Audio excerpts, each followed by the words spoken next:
शृणुवत्स प्रवक्ष्यामि आद्यास्तोत्रं महाफलं यः पठेत् सततं भक्त्या स एव विष्णुवल्लभ।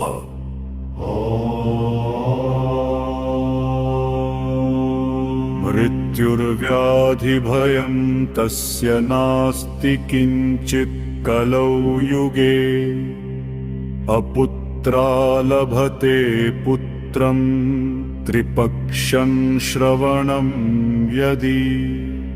नौ मासौ बन्धनान्मुक्तिविप्रवक्त्रा श्रुतं यदि मृतवत्सा जीववत्सा षण्मासं श्रवणं यदि।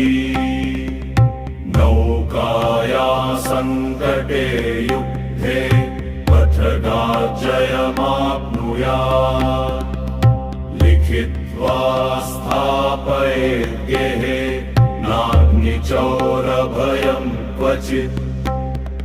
राजस्थाने जयि नित्यं प्रसन्ना सर्वदेवता।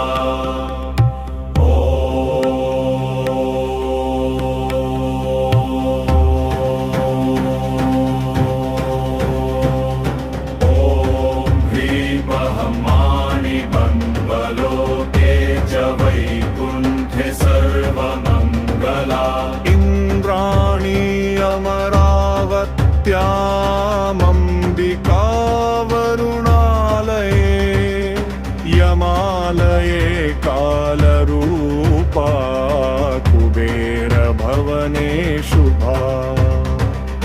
महानन्दाग्निकोणे च वायव्यां मृगवाहिनी नैऋत्या रक्तदन्ता च ऐशान्यां शूलधारिणी। द्योताले वैष्णवी रूपा सिंहले देवमोहिनी। सुरसा च मणिद्वीपे लङ्कायां भद्रकालिका। रामेश्वरी सेतुबन्धे विमला पुरुषोत्तमे। विरजाओर्देशे च कामाक्ष्या नीलपर्वते।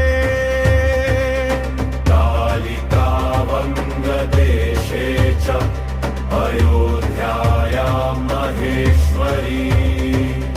वाराणस्यामन्नपूर्णा गयाक्षेत्रे गयेश्वरी। कुरुक्षेत्रे भद्रकाली व्रजे कात्यायनी परा। द्वारकायां महामाया मथुरायां माहेश्वरी। क्षुधा त्वं सर्वभूतानां वेला त्वं सागरस्य च। नवमी शुक्लपक्षस्य कृष्णसैकादशी परा। रक्षसा दुहिता देवी दक्षयज्ञविनाशिनी। रामस्य जानकीपं हि रावणध्वंसकारिणी।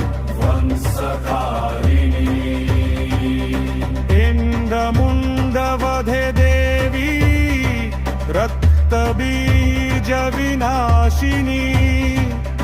निशुम्भशुम्भमतिनी मद्धुकैटभघातिनी। विष्णुभक्तिप्रदा दुर्गा सुखदा मोक्षदा सदा।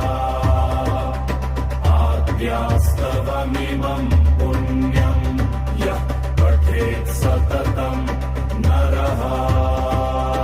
सर्वज्वरभयं तस्या सर्वव्याधिविनाशनम्। ॐ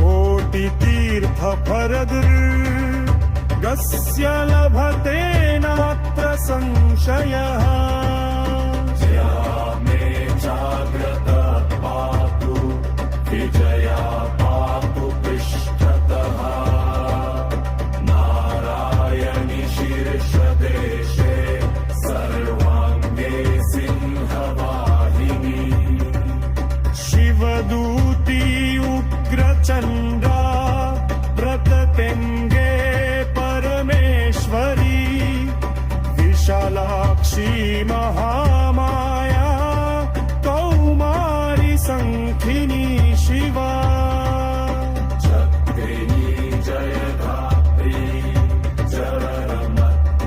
जरमत्तारणप्रिया दुर्गा जयन्ती काली च भद्रकाली महोदरी नारसिंही च वाराहि सिद्धिदात्री सुखप्रदा